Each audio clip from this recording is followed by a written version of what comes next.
Hello and welcome to my channel. Here is what Dr. Okonjo-Iweala allegedly wrote about the present Anambra State Governor Charles Soludo in 2015. So, you see, they know him far back. Or they want near. Now, look at what she wrote.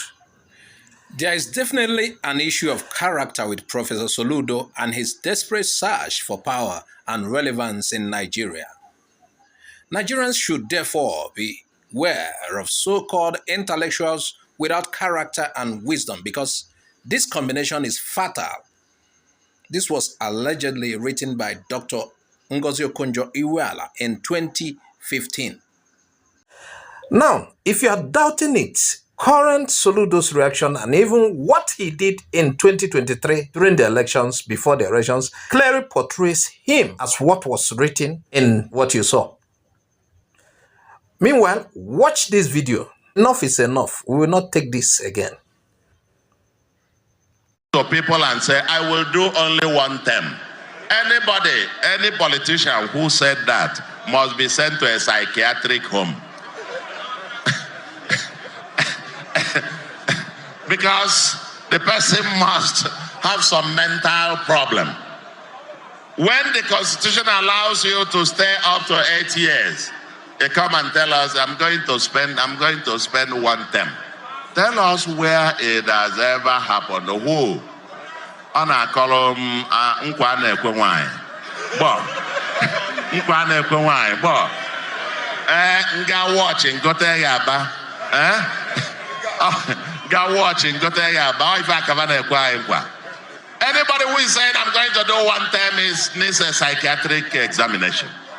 Because you are taking everybody else to be fooling, to be a fool. Anambra, we have advanced.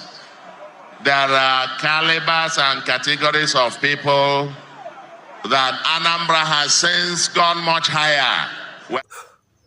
Of course, you already know who he was talking to.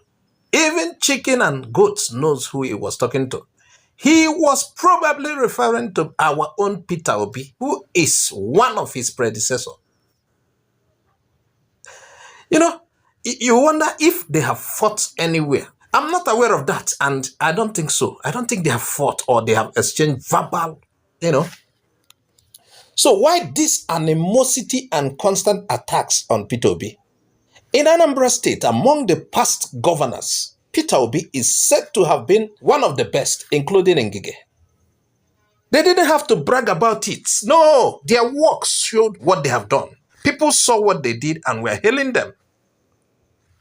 Their work praises them. So, does it really mean Soludo, whose name translates to follow peace, follow the path of peace? Does it mean he prefers trouble? Is he jealous? Is he making sure he beats Obi's performance in Anambra? Is that really the case? Should it be by, making certain comments, mocking Peter Obi by certain vituperations, or by working hard? Now, if Soludo is serious, if it is about who will outperform each other, then he should work harder and stop criticizing Obi. Let him allow people to be the judge if that is the problem. And by the way, the contest is not even between Soludo and Obi. It should be between Soludo, Oti, and Enugu State governors. All of these people seems to be doing better. Look at the roads Oti built. Look at the quality of that roads. Can Soludo do the same? What is the thickness of Soludo's road in Anambra State? Can he match what Enugu State governor is doing? We have to judge by current performance. These are current performers. Peter Obi's time have passed.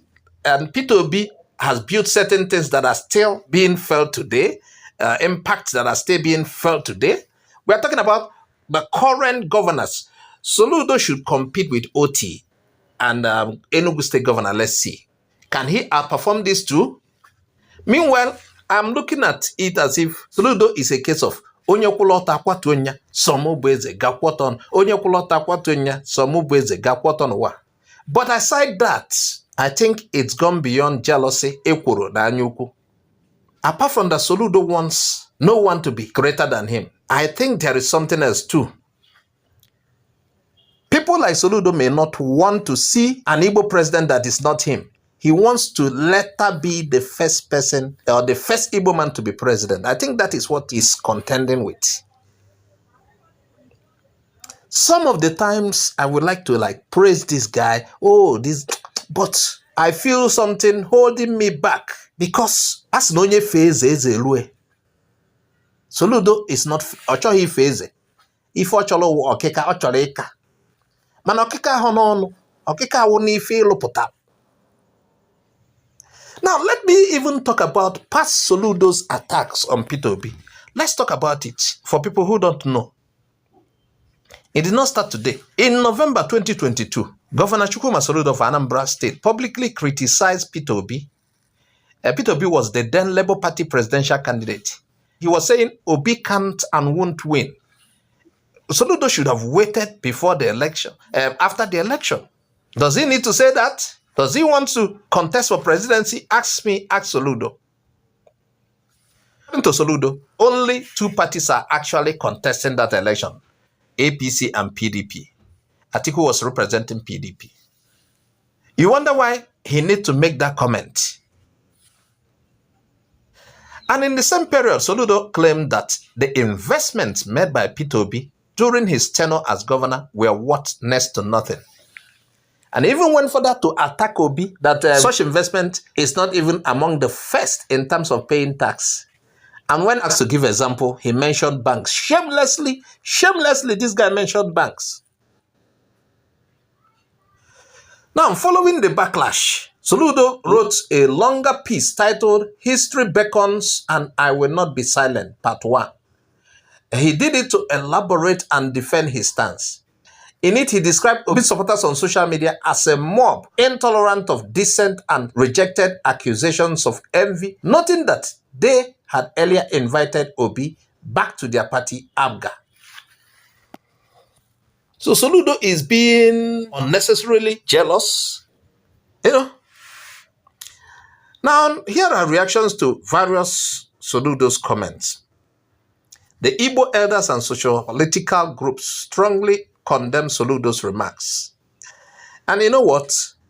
This is his brother from the same state contesting. He should give him support, or at least keep calm. He mustn't speak. Okay, let's assume he does not support Peter Obi. Maybe because he wants something from the top. He wants some support from the top. I think he can choose to keep quiet. Must he talk? So, a host of Igbo elders, including Chukwuemeka Ezife, I think he was alive then, and Fabian Osuji said Soludo's attack were deeply embarrassing and urged him to withdraw the comments. The Southeast Revival Group, SERG, called the outburst out of jealousy and urged him to focus on governing Anambra rather than undermining Obi. Around that same time, Labour Party LP officials, notably Chairman Julius Abure, characterized Soludo's attack as driven by selfishness and envy. He described it as an unpopular minority view and warned Soludo that the campaign would test popularity in the Southeast. ABGA insiders also spoke up.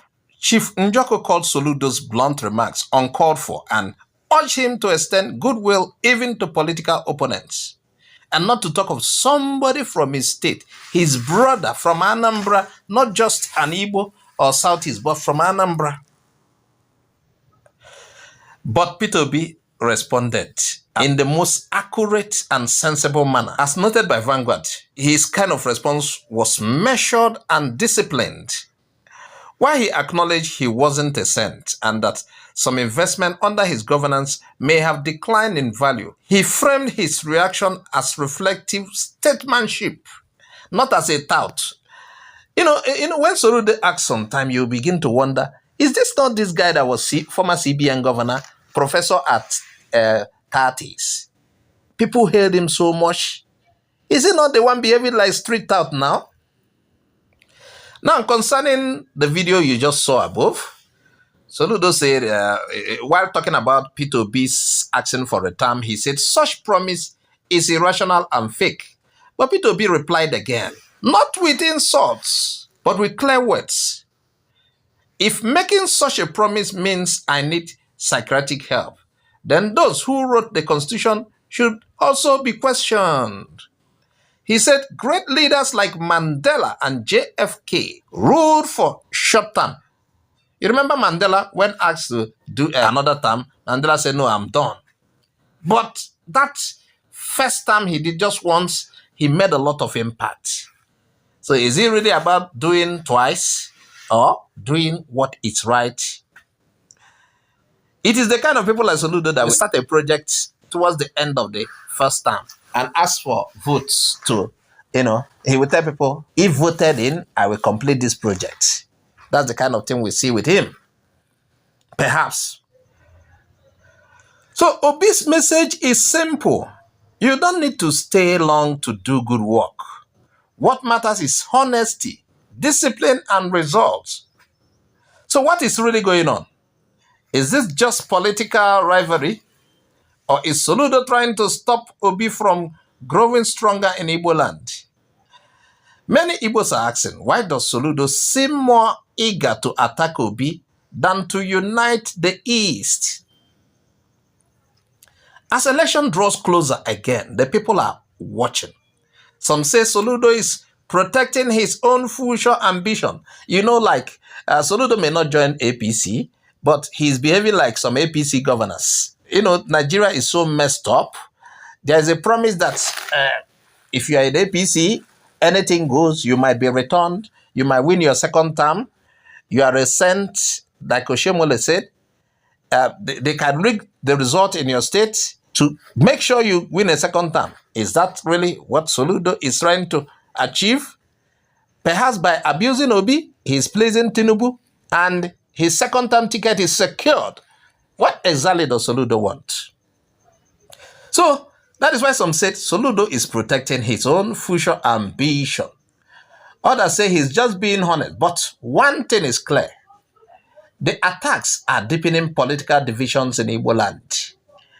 At IGBO AREA TV, we believe in open dialogue, but also in respect and unity. The East must not fight itself, especially in a time when marginalization is real. Hello viewers, what do you think about Soludo's recent remarks? Is he right?